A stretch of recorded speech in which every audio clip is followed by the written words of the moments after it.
ঘটনা হয়েছে আজকে বিএসএফ তরফ থেকে একটা খবর আছে যে আজকে 7 জন বাংলাদেশি তারা আটকায়া তারা ক্যাম্পে নিয়েছে নিয়ে আমরা খবর দিছে।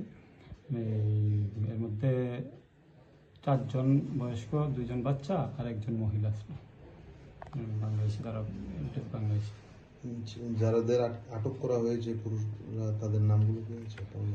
নাম হলো রবিউল কাজী, তারপর আবাদুল জামাদার, আব্দুল মান্নান, হলাদার, আরফাত মালিক,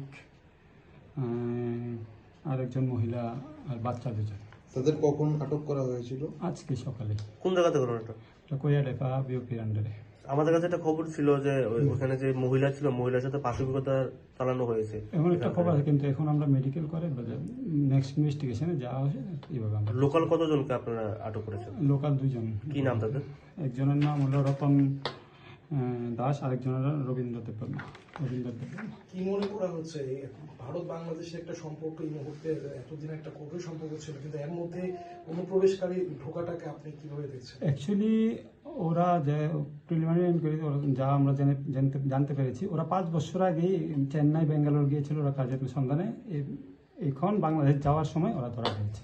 দীর্ঘদিন ধরে ওরা অবৈধভাবেই আছে।